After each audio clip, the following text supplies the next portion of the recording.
Yo, what's going on, everybody? We're back with Pop Talks Eagles. Let's talk about night number 2 of the 2022 NFL Draft, Round 2, Round 3. We're going to combine our reactions for both picks, and I am very, very happy. You probably know why if you clicked this video by now, but a good night, a very good draft for the Eagles. It's hard to not feel like this is fool's gold because like a lot of teams and a lot of fans of teams usually feel good about their drafts.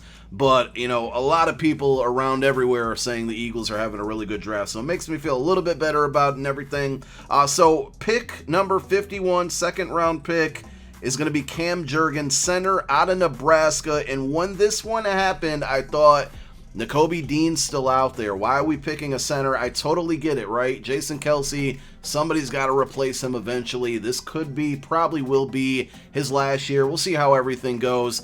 And this is definitely a depth position. The only thought that I had is that, you know, we got a couple of, like, say Amalu can play center. We got a couple guys on the offensive line that can play center if needed.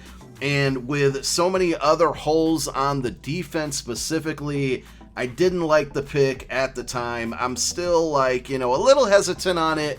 But I think one thing that kind of changed my mind, and I didn't notice this or read this until, you know, after the pick took place. And this is really, really cool. I'm not going to play the whole video here or any of the video. I'm just going to read the quote here. Basically, they asked Jason Kelce about this pick, and he said, "This is my favorite player in the draft. The Eagles use me to evaluate centers. Of all the guys I looked at in 3 years, he is the one I compare the most to myself. This guy is him." Basically, Kelce he kind of handpicked this pick. And they're very similar, like speedy centers who can get out, and you know that's been one of Kelce's like strong points throughout his entire career. If Cam Jurgens has the ability to learn under Kelce for a year or two before he takes the reins at center, I mean, I'm all for it. I'm happy about it.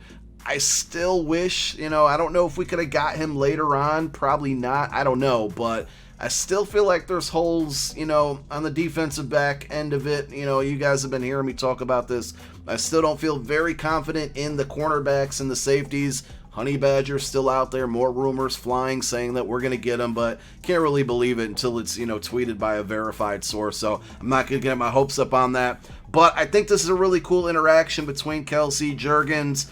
It just seems like it's going to be a good fit. Hopefully, I mean, will he be the next Jason Kelce? There will never be a next Jason Kelce, but if this guy can give us the effort that Kelce has and somewhat replace him, I'm all for it. I'm happy with it.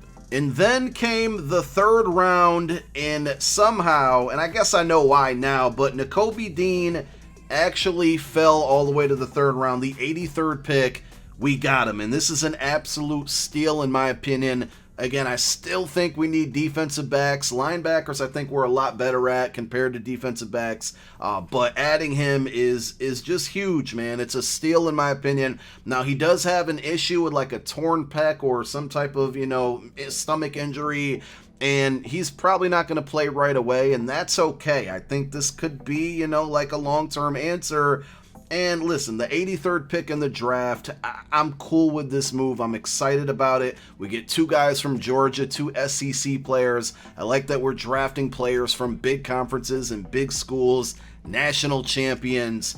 I mean, I don't know if there's anything else I can say other than I am very happy about this pick. Basically, Ian Rappaport said, and I watched this little Twitter clip here before we, you know, fully talked about it, basically said he's probably going to miss significant time this season. And again, I'm okay with it. Could it turn into another Sidney Jones situation? Yes, but I think for a third round pick, I'm okay at taking a shot at this.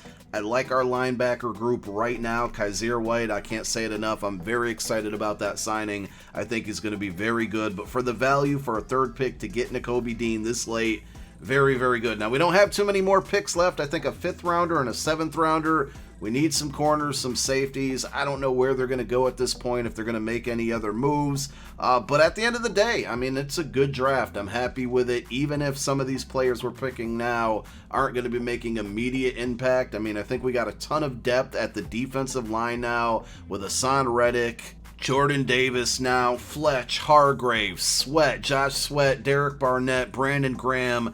Like, there's just a lot of depth on that defensive line, and the plan of attack has to be to attack that QB and not let the cornerbacks be exposed and have to cover forever. So again, very happy with the draft. I don't know what they're going to do on day number 3, and honestly, I don't really care. I think at this point, I'm very happy with what they did, and anything that's going to happen after this point can't really disappoint me. But go sign Honey Badger, Howie. That's what we need next. Thank you guys for tuning in to another video. I'm out of here. I'm Popular Stranger. Peace.